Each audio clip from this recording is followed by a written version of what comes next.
Well, we'll start with, how did your father's battle with Parkinson's affect you becoming an advocate for this illness? My dad's battle with Parkinson's was when I was very young. So we were probably in junior high-ish, middle school. He and my children, when they started to see the later stages of Parkinson's symptoms, they encouraged me to start to delve a little bit more into Parkinson's and what it means for the patient. And so they inspired me to write a guide to help understand what Parkinson's patients go through and how the family can help them, live their life and get a better quality of life. Mm-hmm. And when we were speaking with Dr. Burnick before, we were talking about just how many people participate in these studies, and even if they're well-known athletes, they don't always disclose their identity. How important is it to put a face to Parkinson's and to brain-related injuries? I imagine that helps spread the word and makes it more relatable to people. It definitely does. What we're hoping to do, and I've done that since the beginning, when my two boys decided they were going to embark on combat sports, football, MMA, and boxing. I want to empower them to make informed decisions about their brain health, and that's why I've partnered with, and I've been partnered with the Lou Rover Center for Brain Health since they actually opened in 2009, 2010. But also with other institutions like the Ring of Brotherhood Foundation, Michael J. Fox Foundation, Rocksteady Boxing, National Parkinson's Foundation, other organizations that really does care for people living with brain conditions, but also gives them a level of education and therapy. So when my boys are embarking on their boxing careers, I want them to be empowered and know what resources that they have in case things do come up, such as concussions and things like that. They have to be able to tackle that and be informed about that. How important is the power to access resources, especially with what the clinic offers here? It's very important. When my dad was diagnosed in 1984, unfortunately, he didn't have the resources because he was, for many years, misdiagnosed.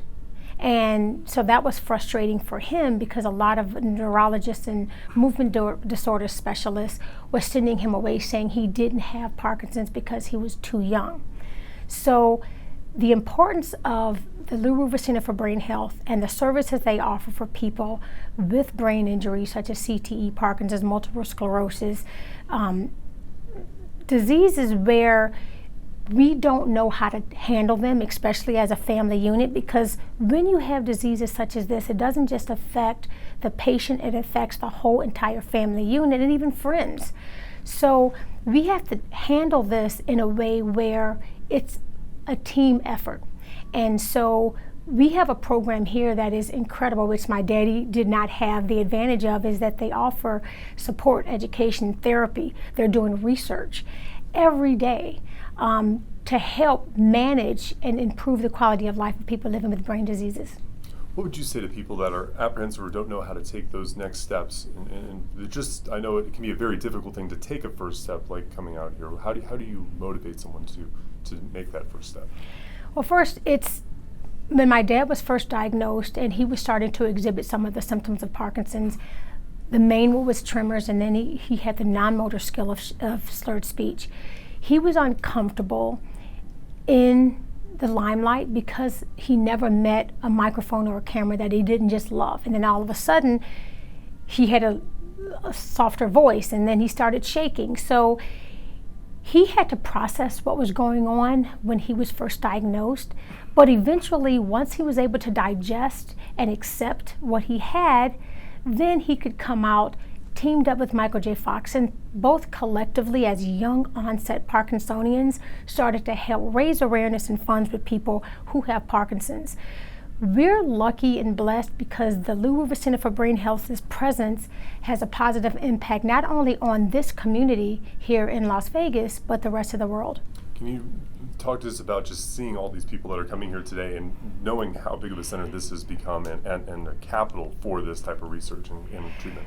Well, the good thing about this brain center is I was here many, many years ago. I've done a couple lunch and learn programs here at the center, and it's changed exponentially since I was here. So I can't imagine patients who are here, they're being able to embark on a way more advanced level of therapy that I didn't even see 10 years ago. So the good thing is, and I'm a little intimidated tonight because I'm speaking in front of researchers and scientists, and I'm going to put a small disclaimer like I'm not a researcher and scientist, but I am a concerned family member who was not a full-time caregiver, but I was a care partner.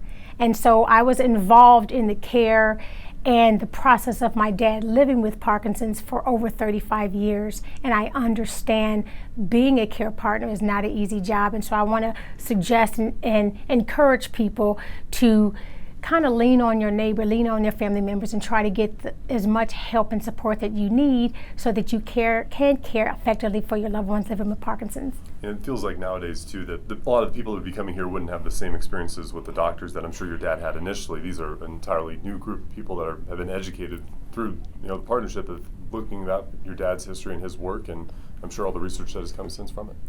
The research, which is really great, has advanced exponentially. And what's really good is that they've embarked on new researchers, which is Dr. Bernick, I know you spoke with him earlier, is now it's just, it's not just Alzheimer's, Parkinson's, CTE, but it's also the professional fighter's brain study. So every day there's new studies that is helping people living with Parkinson's and even people who are exposed to combat sports, like my two boys. And what did you tell your boys when they got into it? I know you talked about making sure they make informed decisions, but I know it's a lovely game too. Okay, first I said absolutely not, and my dad encouraged them, and I says, "Daddy, are you out of your mind?"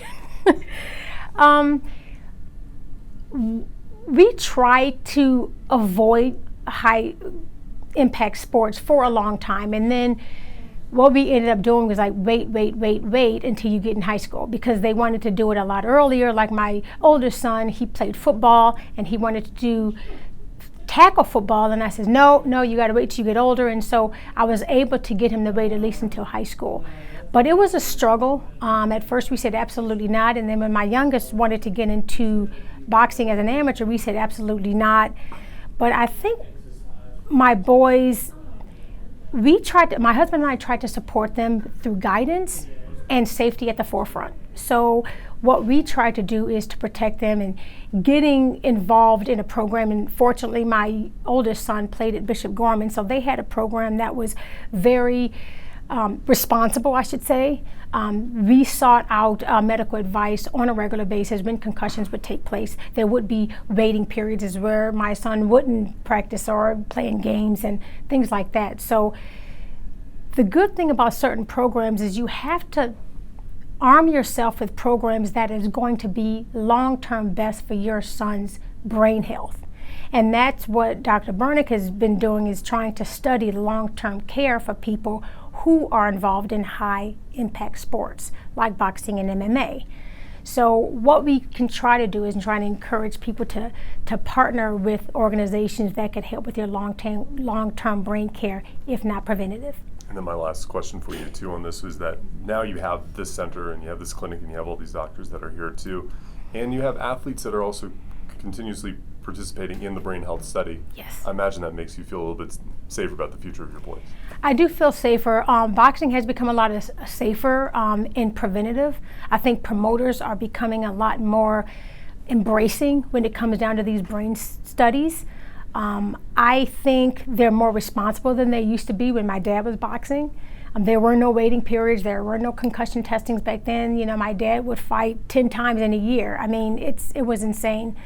But I feel a lot more confident, and we are in the boxing capital of the world, and so we have a lot of boxers who actually have moved from other states here to get not only opportunities for their careers, but also they have now programs now they can side with in the event that they have some things that they're concerned with. Now they have a team of researchers and scientists and neurologists that can help them through their journey. Great. Anything else you'd like to add that we didn't touch on there? I'm excited about speaking tonight, and I'm hoping that I can inspire and motivate people to listen and try to learn more about, because the more you learn about people with Parkinson's and neurocognitive diseases, the more you understand your loved ones and their behavior. Yeah, absolutely. Anything else that you'd like to add in there? Anything you want me to? Perfect. Thank you so much. Thank you. Appreciate it, yeah. I hope I said everything.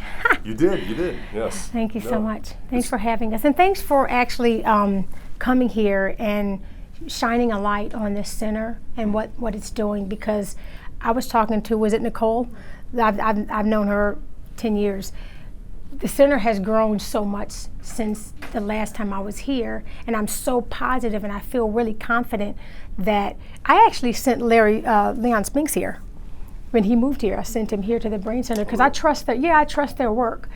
And I really know he's going to get the best care because he had dealt with some brain injuries and dementia, and they took good care of him. So I'm really pleased about that. Oh, wow. I didn't know that. Wow. Yeah. So, and I always send my friends here. I've called many times. I'm like, hey, Larry, can you talk to this? Can you get this person? Yeah. But yeah, because I want them to have the best. Why have to go all over the country when you can stay right here in Nevada? Sure. So it's here. Yeah. Finally. Yeah. Well, I was going to ask you, you didn't have any, when you would visit with him, you didn't do this at all, or no? What, box? Sphinx? No. Oh, yeah, I did that. Yeah. Yeah, I did. Of course, I couldn't resist. We did this plenty of times.